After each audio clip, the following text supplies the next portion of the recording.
Assalamualaikum warahmatullahi wabarakatuh.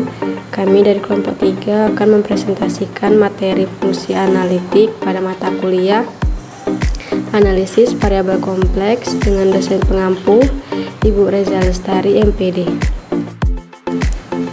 Kami beranggotakan 3 orang. Yang pertama itu ada Selendra Melia Sandi sebagai pemateri pertama, Akbar Julian sebagai pemateri kedua, dan Widya Reza Gustina sebagai pemateri ketiga. Pengertian fungsi analitik. Fungsi f dinyatakan analitik atau holomorfik atau reguler atau monogenik di Z0 jika ada R lebih dari 0, sedemikian hingga f aksen Z ada untuk setiap Z elemen N di persekitaran Z0. Dengan kata lain, fungsi fz disebut analitik di titik Z0 apabila f aksen Z ada di semua titik pada suatu lingkungan Z0. Fungsi yang analitik untuk setiap Z elemen itu dinamakan fungsi utuh atau N-.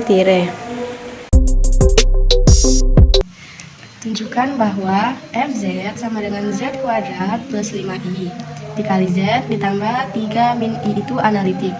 Penyelesaiannya, kita permisalkan dulu terlebih dahulu. Z-nya itu misalnya kita misalkan x plus y. Jadi kita buat fz-nya sama dengan z yang ini kita ganti x plus y. Jadi x plus y kuadrat ditambah 5i dikali z-nya juga kita ubah jadi x plus y ditambah 3 min i. Kemudian kita jumlahkan dulu, kita kalikan yang dalam yang kuadrat ini. Misalnya kita kalikan seperti ini. X plus y dikali x plus y i. Itu x dikali x kan hasilnya x kuadrat, x dikali y itu xy, y dikali x itu yx, dan y dikali y itu y kuadrat. Jadi dapatlah hasilnya x kuadrat plus 2xy plus y kuadrat. Kenapa ini bisa 2xy? Karena ini kan variabelnya sama, jadi bisa kita jumlahkan. Dapatlah hasilnya 2xy. Lalu yang ini 5i dan x, 5i dikali x plus y ini kita jumlahkan juga, kita kalikan juga. Jadi 5 dikali x plus y i. Hasilnya itu 5 kali x 5x dan 5 kali y itu 5y. Maka nanti dapat hasilnya itu x kuadrat plus 2xy min y kuadrat i dan 5x plus 5y i ditambah 3 dikurang ini kan i nya itu sama saja dengan 1, jadi langsung saja kita buat 1. Selanjutnya ini kita kelompokkan yang mana y dan x, y dengan y dan x dengan x.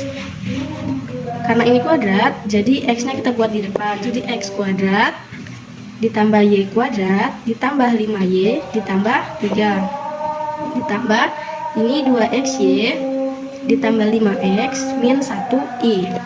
Nah, dari sini bisa kita tentukan variabel u xy nya dan v xy nya. Selanjutnya, nah tadi kan kita sudah dapat u xy nya itu x kuadrat plus y kuadrat plus 5y plus 3. Nah, ini kita turunkan ke turunan parsial. Turunan parsial itu kan misalnya pakai ini, rumusnya seperti ini. Nah, u ini kita turunkan, ux-nya ini kita turunkan. Di sini yang ada variabel x-nya cuma x kuadrat. Jadi jika diturunkan menjadi 2x. uy-nya sama, rumusnya seperti ini. Kemudian kita di sini kita lihat y-nya itu ada 2, ada y kuadrat dan 5y. Jadi turunan uy-nya sama dengan 2y plus 5. Kenapa 5? Karena y ini jika diturunkan itu menjadi 0, jadi hasilnya tinggal 5. Selanjutnya yang v xy sama juga kita turunkan secara parsial.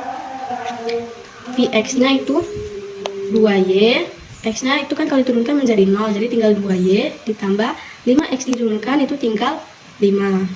Selanjutnya Pi-nya kita turunkan, di sini variabel y-nya kan cuma 1, jadi hanya kita turunkan yang 2xy-nya saja. Jika y diturunkan itu maka hasilnya 0, jadi tinggal sisa 2x saja. Nah, dalam persamaan Cauchy-Riemann, ux itu sama dengan vy dan vx itu sama dengan uv. Kita sudah dapat ux-nya itu 2x, dan V-nya juga 2X. Kemudian Vx-nya sudah kita dapat 2Y plus 5 dan UY-nya juga sama 2Y plus 5. Jadi terpenuhi di semua titik pada lingkungan Z0, sehingga f aksen Z-nya ada di semua titik 0. Maka fz-nya itu dapat kita katakan sebagai fungsi analitik. Sedikit definisi mengenai persamaan Cauchy-Riemann. Persamaan diferensial Ux sama dengan Uy dan Vx sama dengan min Uy itu dikenal dengan persamaan Cauchy-Riemann. Cauchy-Riemann juga merupakan persamaan yang digunakan untuk menguji keanalitikan suatu fungsi kompleks yang berupa W sama dengan Fz untuk Uxy ditambah Ixy. Contoh pertama, di soal buktikan fungsi Fz sama dengan Z kuadrat dan turunannya adalah F aksen sama dengan Z sama dengan 2Z. Jadi di soal ini kita menentukan turunan dari Fz sama dengan Z pangkat 2 itu turunannya 2Z. Jadi di contoh soal ini kita menggunakan persamaan Cauchy-Riemann untuk membuktikan apakah persamaan ini turunannya adalah 2Z. Jadi pertama-tama ini kita harus mengubah persamaan di atas menjadi persamaan bilangan kompleks, yaitu menjadi X plus 2Y pangkat 2 sama dengan X pangkat 2 ditambah 2X YI dikurang Y pangkat 2. Sehingga didapat X2 min Y2 plus 2X YI Z. Nah, di sini kita bisa tahu nih, di mana U dan juga Y-nya. Di sini kita dapat ditafsirkan bahwa U untuk X, Y itu sama dengan X2 min Y2, dan untuk V terhadap X dan Y itu sama dengan 2XY. Bisa lihat di sini. Berikutnya kita tinggal menurunkan nilai dari U terhadap X yaitu 2X. U terhadap Y adalah 2Y, min 2Y ya, min 2Y. Untuk turunan F V terhadap X yaitu 2Y, dan turunan V terhadap Y sama dengan 2X. Oke, di sini kita bisa lihat untuk turunan U terhadap X itu sama dengan turunan V terhadap Y. Begitu juga dengan turunan U terhadap Y itu kebalikan dari nilai V terhadap X. Jadi kita bisa simpulkan bahwa UX sama dengan VY dan juga VX sama dengan negatif UY. Jadi persamaan turunannya adalah F aksen Z sama dengan UX plus VX sama dengan turunan dari UX tadi adalah U terhadap X adalah 2X dan turunan V terhadap X adalah 2Y. Jadi kita tinggal sederhanakan saja menjadi 2 dalam kurung X plus Y. Karena X tambah Y itu adalah Z. Jadi hasilnya adalah 2Z.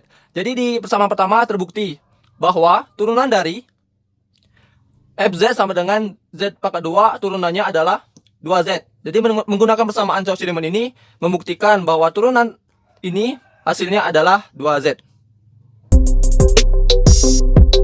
Titik Z0 dinamakan titik singular bagi Fz jika dan hanya jika F gagal menjadi analitik pada Z0, tetapi setiap lingkungan Z0 membuat paling sedikit satu titik yang membuat F analitik.